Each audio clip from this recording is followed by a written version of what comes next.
Welcome to Comics on a Pyre, a channel to have a meaningful conversation over movies, life, books, and shows, and maybe just a spot to spend time BSing over comics. If you like your entertainment with a bit of substance, then you, my vagabond friend, have come to the right tavern. Tether your horse by the post and come right on in and warm yourself by the fire. Tap that subscribe button, and for the next few minutes, my fellow George Carlin reprobate, lend me your ear.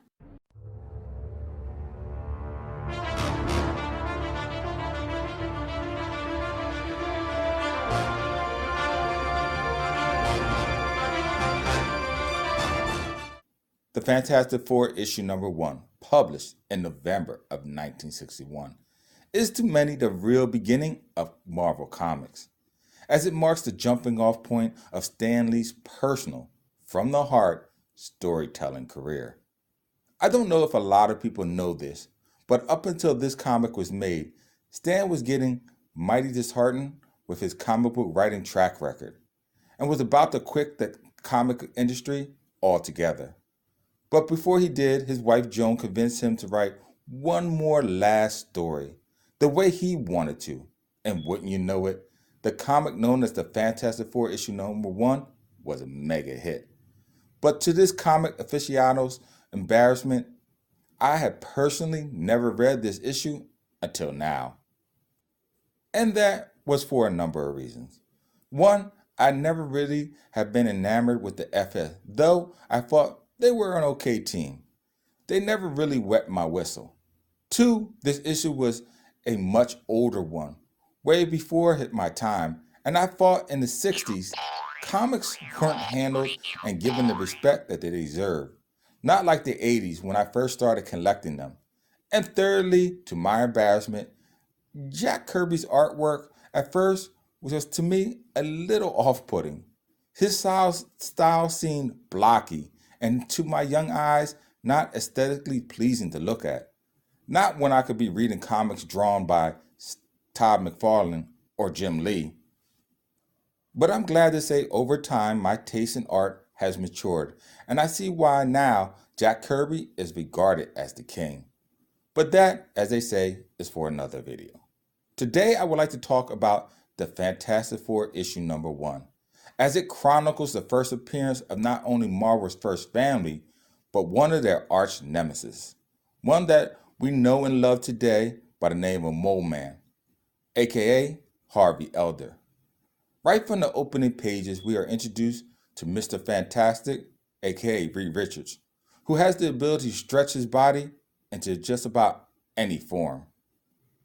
Next, we have the Invisible Girl, who we know today as the Invisible Woman, but at this timeline is just a girlfriend of Reed Richards. She has the ability to, you guessed it, turn her physical body invisible, though in the future she will be able to do much more with her powers. You have the first appearance of Johnny Storm, aka Human Torch, who is a reimagining of an older Human Torch. And lastly, but not least, you have Benjamin Grimm, aka The Thing, who I believe in many ways is the most interesting character of the group for two reasons. One, he is the only character in the group who cannot turn his powers on and off at will. For some parts of his comic career, he has the ability to change at will, but for the most part, he is stuck in his rock form, forced to try to fit into a world specifically designed for normal human beings. Stan Lee can be heard often talking about the Thing in admiring tones, stating Ben Grimm as a reluctant hero. Grimm is the only one of the group that does not look on his powers as a blessing. He sees them as an affliction, a curse, a being who would never truly fit into a world of human beings because one, it's not built for him, and two, when people see him, he is automatically labeled a monster. In fact, the first issue when the police first see him, they don't even ask any questions. They just automatically shoot, bringing to light that old comic book trope that readers will know who the bad guys are in comics simply because they are ugly and disfigured. And in direct opposite to this trope, all superheroes are good looking and handsome. Psychiatrists even have a name for this second trope. It's called the halo effect. It states that if a person is aesthetically pleasing to the eyes, most people just assume that they are a morally good person, and vice versa for non-good looking people.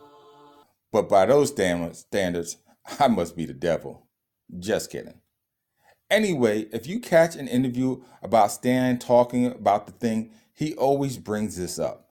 And I think it's a good point which reveals how we as people develop our sense of morality.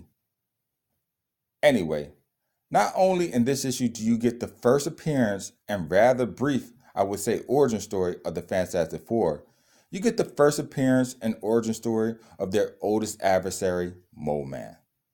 The plot of the comic is rather flimsy and simple in parts, but I knew this walking into the reading. After all, like I said before, in the early days of comics, they did not have the depth that they have now.